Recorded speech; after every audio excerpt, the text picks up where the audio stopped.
Hey y'all, my name is Kainisa, and I just wanted to make a quick video on my testimony on being born again and how Jesus Christ literally had to come rescue me.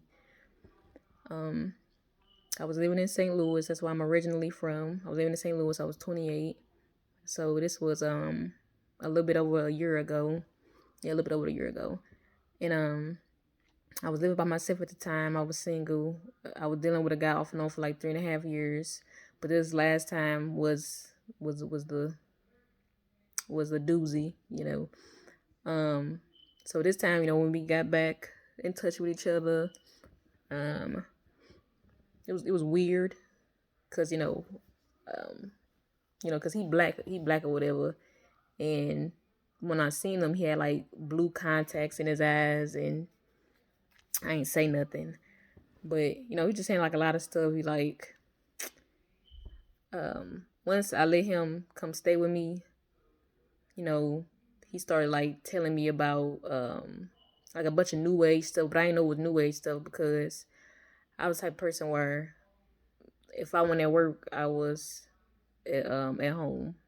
I went out. I went out with my friend's house or whatever, but I went into religion at all. I went to church like when I was a kid, but when you were a kid, um, you have no conscious awareness of you at church. You know what I'm saying? You just at a building that your mama or your daddy take you to every Sunday.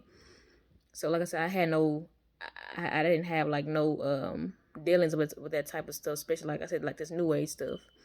So like he would say, we have to wear certain colors to attract certain things, and um I had dreads back then too, and he said that I had to that I should cut my dreadlocks off because people can steal your energy. The closer in resemblance you are to them, the more energy they can take from you. So, and I'm gonna tell you now, like in the world, I was the type of person where, well, knowing now, I didn't know it then, but I was rejected, and I wanted acceptance. I wanted somebody to love me bad, and I always put other people's feelings first, and I would basically disregard any common sense or what I'm saying, to accommodate them because I didn't want them to feel bad. So like I said, the stuff he was telling me, I'm like, this is crazy, but because I didn't want him to feel crazy, I was trying to understand it, and I it was just like I was literally trying to force myself to understand it, but it's like I couldn't. It's like I don't know if it's a point that I didn't understand or the fact that I just thought it was stupid, but so then time is going on and going on. He told me, he said you should start reading the Bible. So I got my grandpa old Bible. I started reading the Bible, whatever. So I started from Genesis. I just read it straight through, and I think I stopped at like Isaiah. Yeah, I think I stopped at like Isaiah. Yeah, I think I stopped at Isaiah. Just reading straight through. So um and then I wanted to, what I'm saying, do everything right. So like literally as soon as I open my eyes, I get up, start reading the Bible. Like literally, like I use the bathroom, just start reading the Bible. And then like, sometimes I eat something or take a nap or whatever, and then I just read the Bible. And then, I had stopped going to work. He told me, so you stop going to work, which like okay, I stopped going to work. So now he was saying, we ain't gonna get put out. What he said, but he said we ain't gonna get put out. And and then so he smoked weed. So I started getting like letters from my apartment complex, and them trying to talk about evicting me because smoking weed or whatever. So time goes on. So started saying stuff that was contradicting to the Bible.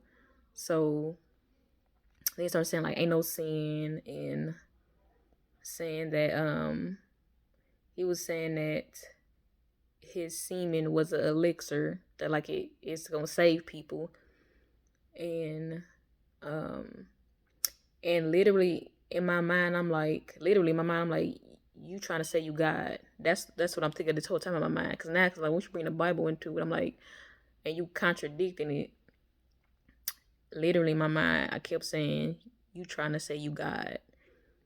So then it came to a point where he just came out and said it. Because he was like, he told me he rewrote the Bible before. He told me that the Bible was about him. And when it came to the Bible, that was one thing like I couldn't touch. It's like I'm not finna, because if I agree with you, what you saying, when I know what you're saying is contradicting the Bible, in my mind I was saying that would make me call God a liar. And that was one thing I wouldn't mess with. I can't mess with that. I had no sense not to do that. So like I said, when he'll say things about the Bible, and like I said, I read the Bible from Genesis to Isaiah. So he was saying, well, ain't no sin. I'm like, well, that's not what the Bible say. And he was like, he brought up when Moses broke the 10 Commandments out of anger when the people was worshiping them calves. He was like, so that means there is no sin. I was like, but it was written again. You know what I'm saying? So I'm like, that don't make sense.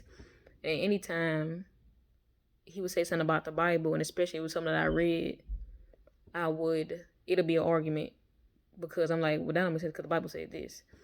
And it'll be an argument. And it got to the point where, he started getting mad. He says, stop reading the Bible, because every time I say something to you, you questioning me. So I'm like, but you told me to read it. So yeah, that whole thing. And then, like I said, I was reading the Bible. Like, as soon as I wake up, I'll start reading the Bible. And then that started making him mad. Moving on, like I said, he was saying he got or whatever. Okay, no, I can't touch that. No. But everything else I was trying to understand. And then, I kid you not, like, now, I start getting, I'm saying, gripped by fear, because I'm like, I don't know what this person go do. It's like, he ain't never, I'm saying, like, we ain't never fought nothing like that, but it was a fear that gripped me, because I was like, I literally didn't know how to get out the situation, and I wanted to so bad, but I didn't know how to. It was an instance where, for like 2 or 3 days I didn't eat nothing, and it wasn't nothing, intentional. It was just, I didn't eat nothing for like 2 or 3 days, and I was like, after those 2 or 3 days, I ain't ate nothing.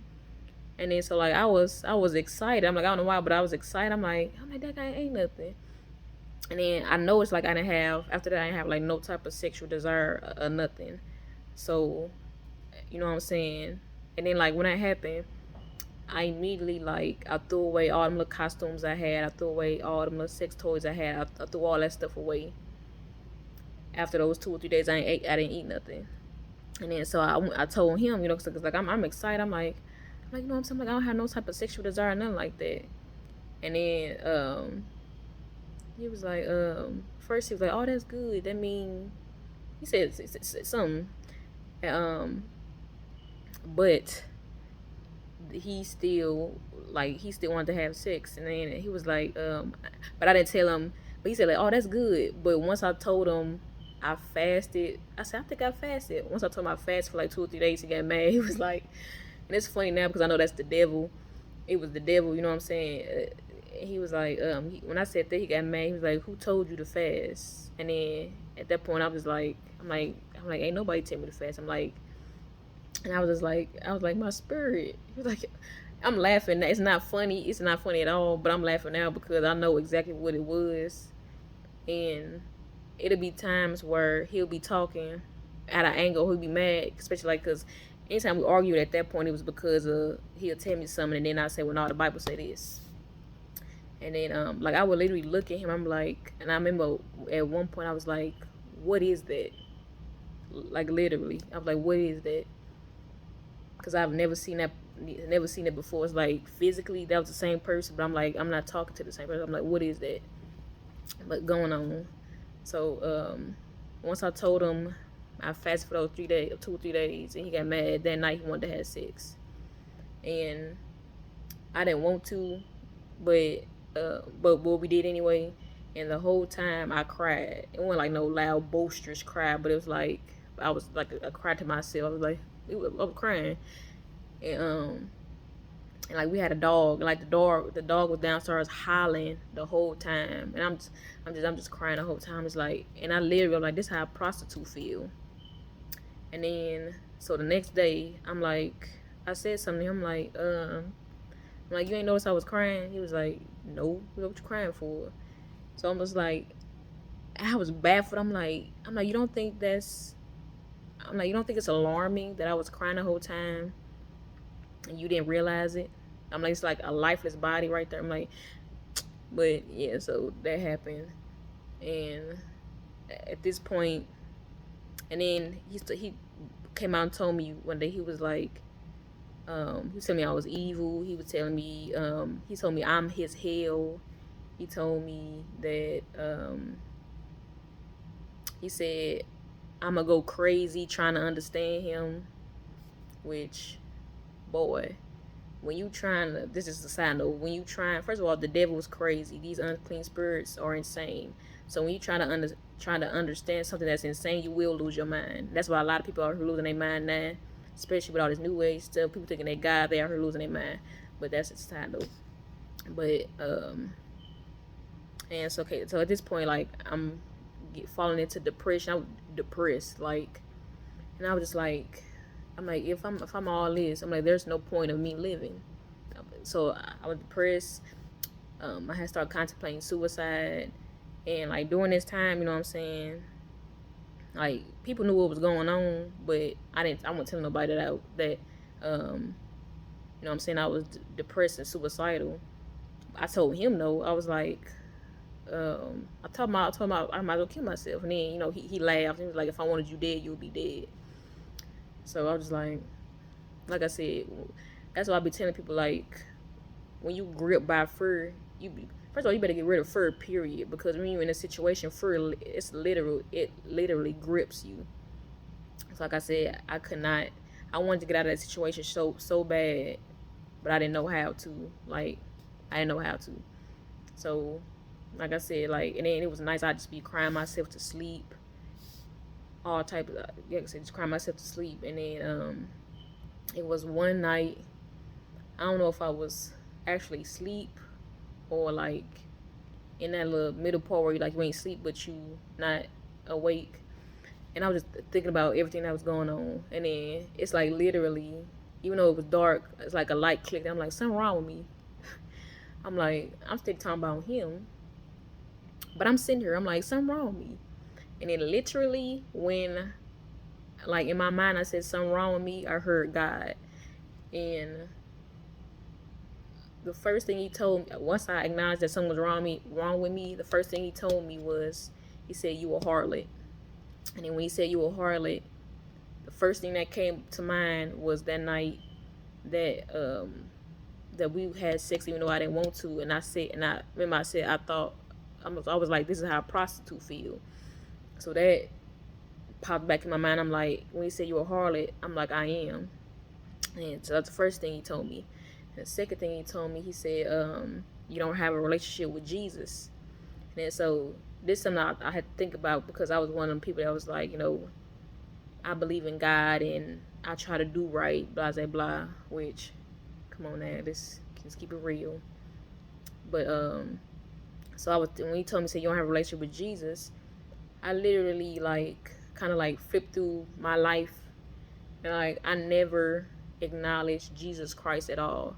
Like, people always want to talk about God this, God that, but I realized I've never acknowledged Jesus Christ.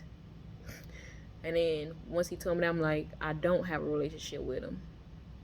And the third thing he told me, third time, like I said, third time be a charm. Third thing he told me, say, if you stay here, you going to hell. And then that was the end of that session. And then I don't even call it a session, because looking back now, it's like literally I was in a courtroom, because once I acknowledged, okay, something wrong with me, okay, now he could work with me. I'm in the courtroom. And then once he told me I'm a harlot, that's you know what I'm saying, then he gave me the evidence, as opposed to saying, oh, well, no, that ain't me. I said, okay, well, I am. Then, you know, he worked with me some more. Okay, that's one. First of all, you a harlot. Second of all, you don't have a relationship with Jesus. I said, okay, well, I don't. Then, okay, now, okay, told me the third thing. He said, if I stay here, I'm going to hell. Like I said, I was living in St. Louis at the time. So, then one thing I will say, you know what I'm saying? Like I said, in the Bible, in the Word of God, that God always makes a way out of the temptation. So, like I said, I acknowledged everything. I said, he told me if I stay here, I'm going to hell. So I believe it was either that next day. It might have been that next day, and I left.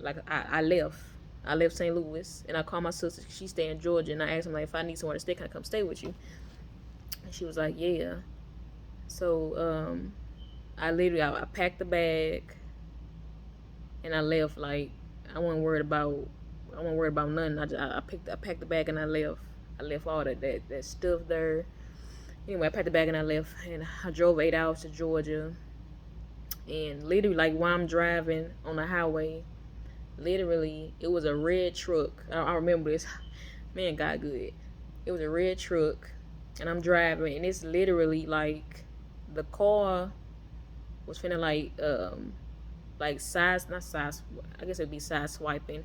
It's like you're trying to like veer over to where I was, but it literally looked like something was between me and the car, and then like bounced back over the other way. And I knew, I knew, you know what I'm saying? I knew what it was. I knew what it was, boy. Because, man. But, yeah, and then that was December the 22nd when I got to Georgia, where I am now. And, it was a Wednesday, and then it was a conference with Omega Ministries, a Soldiers of Light conference. And I remember it was a sermon. I don't know what the title of it was, but I know it was Brother Rashid teaching. And at the end, you know what I'm saying, he was like, he was calling people to volunteer to be soldiers in God's army. And like,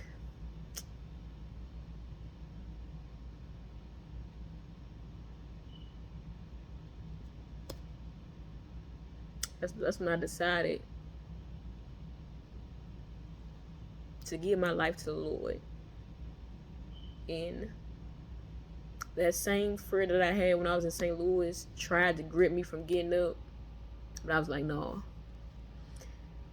And in between that time of me coming to Georgia and going to that first conference, like, I was fat. Cause I don't know what, cause matter of fact, if I got here December 22nd, and then the conference, like a New Year conference, it was the 31st when the conference was. Within that short time frame, I caught COVID, but I ain't care though, cause you know what I'm saying. It's like I had caught COVID. Man, it was a lot going on at the time. Like I had started like doing a whole bunch of fasting, and like them demons was on me. They was mad. The devil was mad that I finally escaped his grip. But man, that's what y'all know. You know what I'm saying? God is good, and you know when I gave my life to the Lord. First of all, like I never heard, you know what I'm saying, being a soldier in God's army. I never knew what salvation was. I had no concept. I really didn't then.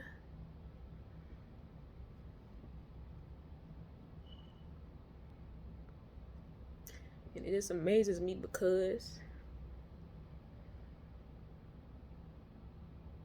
like I didn't do nothing to deserve a new life. I didn't deserve, you know what I'm saying? Cause like you know what I'm saying, people think you gotta be a certain way of like what I gotta do, and it's like You gotta acknowledge what you are. And